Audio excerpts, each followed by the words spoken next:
It was a night no one could have predicted. Bill Maher, the brash and often controversial late-night host, had always made headlines with his sharp political commentary, but this time, the news he was about to share was beyond anyone's wildest expectations. Sitting across from his usual panel, Maher leaned in, his usual smug grin replaced with an uncharacteristic, almost serious expression.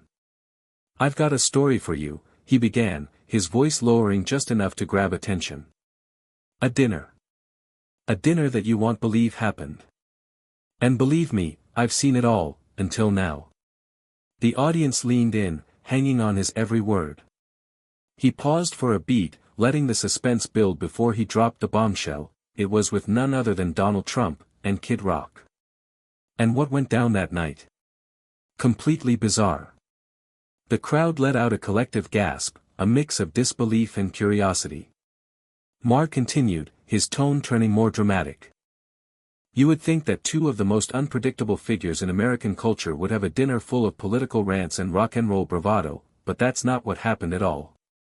As Maher leaned back in his chair, he gave the crowd a knowing look. No, what actually happened that night was something completely unexpected. What Trump and Kid Rock said, how they behaved, it was shocking. In fact, it left me questioning everything I thought I knew about both of them. The tension in the air was palpable. What could these two controversial figures possibly have been up to behind closed doors?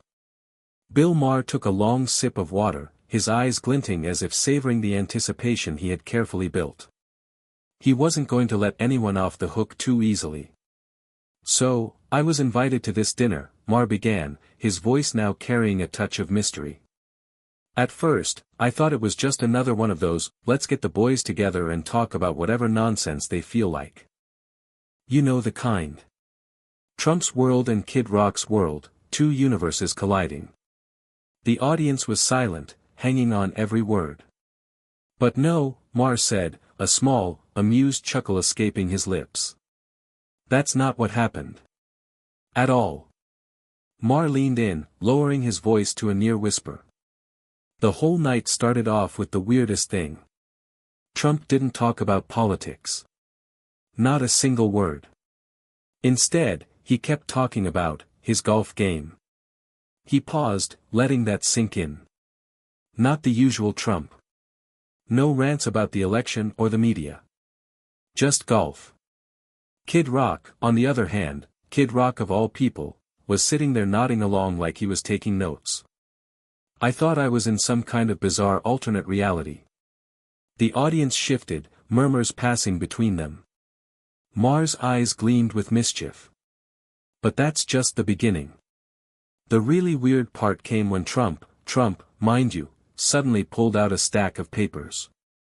And they weren't the usual government documents, no. They were recipes. A whole binder of handwritten recipes for things like meatloaf and apple pie. The crowd was silent, clearly struggling to process the absurdity of the story. Maher leaned back, his grin returning. And Kid Rock of all people, starts reading them out loud. Like he's auditioning for a cooking show or something. The two of them spent the next hour discussing the perfect seasoning for pork chops. It was surreal. The host paused again, letting the audience digest this piece of unexpected drama. But then, Maher continued, his voice growing more serious, "Just when I thought it couldn't get any stranger, Kid Rock made a comment that left everyone stunned." The audience sat at the edge of their seats, eager to know what had happened next. Maher paused, tapping his fingers on the armrest of his chair as if weighing how to drop the next piece of the story. "So there we were," Maher said, his eyes narrowing slightly as he recalled the bizarre dinner. The two of them, Trump and Kid Rock, still sitting at this table, debating the finer points of barbecue sauce, like a couple of old buddies comparing recipes. But then, Kid Rock said something that made my jaw drop. The crowd leaned forward, their curiosity piqued. Maher continued, his tone taking on a more somber note. Out of nowhere, Kid Rock suddenly says, "You know, I've been thinking a lot about this country. About how it's all falling apart. About how everyone's too busy fighting each other to remember what really matters. There was a moment of silence in the studio as Maher let that sink in. Now, I'm used to Kid Rock talking about politics, but this was different. He didn't just stop there, Maher said, his voice lowering, as if revealing a secret. Kid Rock went on to say, we need something bigger than politics. Something that reminds us all of who we really are. A movement that brings people together, like rock and roll did in the 90s. Maher paused for effect. And that's when Trump, yes, Trump, looked him dead in the eye and said something that shocked all of us, you might be right. Maybe we need a new campaign. But not for president. For something bigger. Something to make America remember what it's really about. The room went eerily silent. Maher's voice dropped even lower. I couldn't believe it. Trump, the man who had once claimed the presidency, was now talking about creating a whole new movement. But this time, it wasn't about politics. It was about the soul of America. He leaned back, letting the weight of those words linger in the air. The idea of Trump and Kid Rock creating something together, something beyond politics, was both absurd and somehow oddly captivating. But wait, Maher said with a sly smile, it gets even crazier. Bill Maher's grin widened as he saw the audience hanging on his every word. The tension in the room was almost tangible now. What could be more absurd than what he had already shared? But Maher wasn't done yet. So, there we were, Maher continued, his voice low and conspiratorial. Trump's looking at Kid Rock, and I'm sitting there thinking, this is where it all goes off the rails. I mean, what's the next step after discussing pork chops and soul searching? The audience was transfixed, waiting for the punchline, or whatever the hell this story was leading to. Maher took a deep breath, as if gathering his thoughts before dropping another bombshell. And then Trump leans forward, totally serious, and says, get this, you know what we need? A concert tour. A nationwide tour. But not just any concert. It'll be like a rally, a celebration of what America really stands for. The crowd erupted in nervous laughter. A concert tour? From Trump and Kid Rock? It was too bizarre to fully grasp. But it wasn't just any concert tour, Maher continued, now barely able to keep from laughing at the absurdity of it all. Trump said it would be a patriotic rock and roll movement, and the slogan they'd use, wait for it, make America rock again. The studio audience burst out laughing, some in disbelief, some in sheer amusement at how this was all unfolding. Yeah, you heard that right, Maher said, shaking his head with an incredulous smile. Kid Rock actually loved the idea. He started pitching who they could bring on tour with them, Ted Nugent, Trace Adkins, maybe even Kid Rock himself, of course. It was like a fever dream where the last remnants of common sense went to die. Maher's tone became even more mockingly dramatic. And Trump, ever the showman, starts talking about how they could host rallies between concerts. You know, throw in a little politics, give a speech here and there, sign some autographs, sell merchandise, make America rock again, shirts. You name it. But here's the kicker, Maher continued, his voice dropping even further. Kid Rock, out of nowhere, says, what if we get some celebrities on board? Like, let's make this a whole thing. A movement. People like Ted Cruz, Marjorie Taylor Greene, hell, we'll get Tim Allen to narrate it or something. The room fell silent for a moment, everyone trying to wrap their minds around what they had just heard. Maher leaned back, his smirk growing ever wider. At that point, I had to ask myself, was I really witnessing the birth of the most bizarre political-cultural hybrid ever? Or was I just a witness to some bad acid trip fueled by a weird mix of ego and nostalgia? But wait, it doesn't stop there, Maher added with a wink. The audience was at the edge of their seats, eyes wide with disbelief. Bill Maher had taken them on a strange journey through Trump and Kid Rock's bizarre dinner, and they were all now craving what would happen next. Maher, clearly enjoying the attention, leaned forward with a mischievous gleam in his eyes. So, we're sitting there, Maher continued, and Trump and Kid Rock are going full steam ahead with this ridiculous idea. It's like nothing I've ever heard before. They're actually seriously planning out the logistics of this concert tour, talking about booking venues, setting dates, and all the little details of how to make America rock again. I was half expecting one of them to pull out a whiteboard and start drawing up a marketing strategy. The crowd chuckled at the image of the two political figures hashing out a rock tour plan with such earnestness. But here's where things took another turn, Maher said, his voice taking on a more conspiratorial tone. Trump suddenly gets this look in his eyes, this fire you only see when he's about to make one of his classic, out-of-nowhere announcements. And I swear, this is exactly what he says: we're gonna need a special guest, Bill. Someone to really make this tour explode. Someone with power. Someone who gets it. The room grew quiet. Maher had everyone's full attention. I'm thinking, okay, this is going to be another outlandish name. Maybe Kanye. Or some washed-up celebrity trying to get back in the game, Maher said, shrugging as if to suggest the absurdity of the situation. But no. No, Trump says the words I'll never forget: we're gonna need Elon Musk. The audience gasped. The idea of Elon Musk, the billionaire tech mogul, joining a rock and roll tour with Trump and Kid Rock seemed like something out of a fever dream. It was absolutely ludicrous.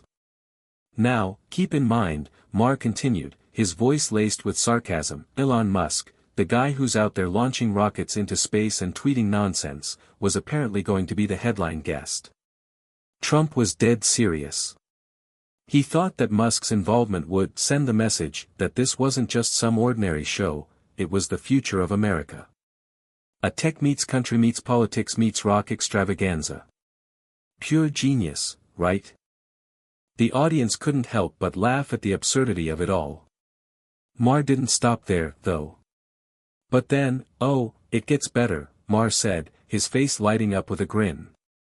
Kid Rock, who had been quietly nodding along, suddenly jumps in with an idea that would have been ridiculous if it wasn't so ridiculous. He suggests they do a live-streamed event before the tour kicks off, something like a pre-rally for all the true patriots out there. And it wasn't just any pre-rally, mind you. Kid Rock thought they should do it at the Grand Canyon. The room burst out laughing again. Maher let the moment sink in before he delivered the final line. Yeah, the Grand Canyon. Because nothing says rock and roll like a multi-million-dollar live stream from a natural wonder. I couldn't make this stuff up if I tried. Maher took a deep breath, his eyes gleaming. And there it was. Trump, Kid Rock, Elon Musk, and the Grand Canyon. The birth of an idea so insane, it might just work. Bill Maher's eyes twinkled as he watched the audience digest the chaotic mixture of events he had just laid out. Trump, Kid Rock, Elon Musk, and the Grand Canyon. It was a concept so ridiculous that even the late-night host seemed to be having trouble keeping his composure.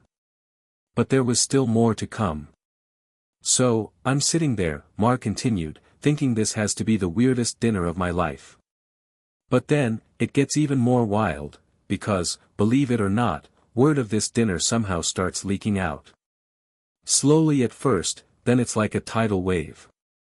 Suddenly, people on Twitter are speculating about the Make America Rock Again tour, and I kid you not, hashtags like Rock Rally and Trump and Kid Rock start trending.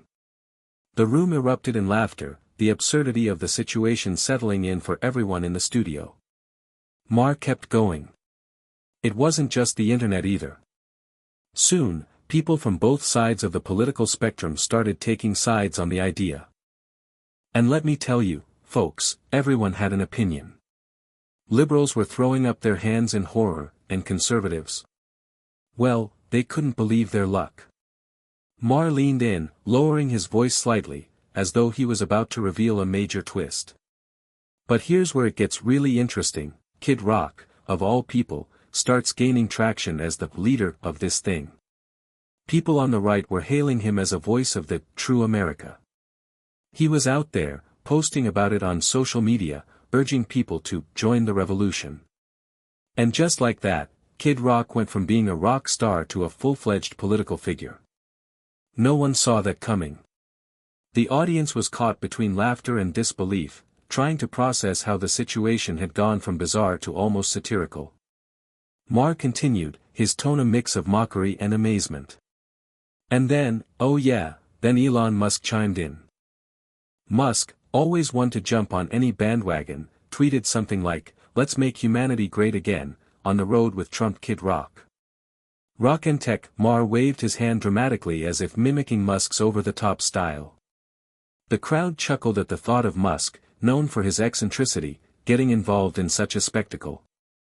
But the real kicker came when Trump himself, in a rare moment of vulnerability, in guessing the evening's wine had kicked in, looked at me and said, "Bill, you know what? This could be bigger than I ever imagined. It could be the ultimate reboot for America. People are hungry for something new. Something fresh. This is the future." Maher paused, his face now serious as he recounted the chilling part of the evening. He truly believed it. Trump, Kid Rock, Musk, it wasn't just about a rock tour anymore. They were talking about a movement. They were ready to change the political landscape with the power of celebrity, music, and technology. It was no longer just about the stage, it was about a new direction for America. Maher's voice dropped to a whisper. And that's when it hit me. The line between reality and satire had completely blurred. This wasn't just a ridiculous dinner. It was a glimpse into the future of political branding. The future of America. He leaned back, letting the silence linger for a moment before he delivered his final, chilling words. That night, I realized something, they weren't joking. They really thought they could pull this off. The studio fell into an eerie quiet, as the weight of Maher's final words settled on the room. The atmosphere in the studio was thick with anticipation. Maher, now with a sober look, took his time before delivering the final twist of this bizarre tale. The audience, still absorbing everything, leaned in for the conclusion. Okay, Maher began slowly, so, as you can imagine, after that night, things didn't just fade into the ether. No, what happened next was inevitable.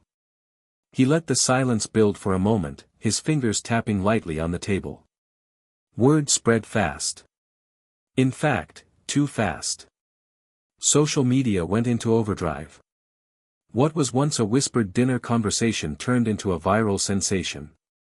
Suddenly, people started organizing. People on the right were all in, they saw this as the next chapter of the populist movement. Kid Rock was anointed as a new political kingmaker, and Trump, in true Trump fashion, jumped at the chance to grab the spotlight. Maher leaned forward, his voice becoming more intense. Kid Rock and Trump started holding rallies together, but not your usual campaign-style rallies. Oh no, these were like rock concerts. They'd perform, but then they'd give these strange, half-spoken political speeches. They'd rant about America's decline, throw in some jokes about celebrities, and then end with a musical number. The crowds? Insane. People were eating it up. The entire thing was like a circus, politics, music, and a whole lot of spectacle. Maher paused again, letting the image of it all sink in before continuing. But you know what? He said, his voice dropping to a near whisper. It worked. For a while. Kid Rock's popularity soared. Trump's social media following hit new heights. And Musk? Well, Musk tweeted out, "Let's rock this world," so often that you'd think he was the third member of this trio. The room was silent now, the reality of what Maher was describing settling over everyone. Eventually, they did make it to the Grand Canyon, Maher went on, chuckling dryly. A massive live-streamed event that pulled in millions of views. It was the largest online spectacle in history, Trump, Kid Rock, and Musk, all standing together, railing against the establishment and throwing the most bizarre political party this country had ever seen. Maher shook his head, his expression a mixture of disbelief and amusement. But here's the thing, the tour became more than just a media circus. It was a real movement. People started attending the rallies like they were attending rock concerts. The mix of music, politics, and personality somehow created this strange, new breed of followers. The lines between celebrity and politics became so blurred, no one knew where one ended and the other began. He paused, his face turning a little more somber. And that, folks, is what I learned that night. It wasn't just a bizarre dinner. It was a look into the future. A future where the political game isn't just about policies or parties anymore. It's about creating a brand, a lifestyle. A movement that doesn't just speak to the voters, but to their emotions, their entertainment, their sense of belonging. Maher let that idea hang in the air for a moment before adding, and you know what? I wouldn't be surprised if we saw more of this in the future. Because at the end of the day, people like Trump, Kid Rock, and Musk, they don't just want to change policy. They want to change the game. He leaned back in his chair, crossing his arms. So, the next time you hear about a new celebrity-driven political movement, just remember, it all started with a dinner, a few recipes, and one absurd idea that somehow, just somehow, worked. The studio audience sat in stunned silence, processing the wild story they'd just heard. They would talk about it for days to come. But as Maher concluded, with a wry smile on his face, and that, my friends, is the real future of American politics. The lights dimmed, and the audience began to applaud, though the applause was more out of disbelief than celebration. It was a story no one would soon forget.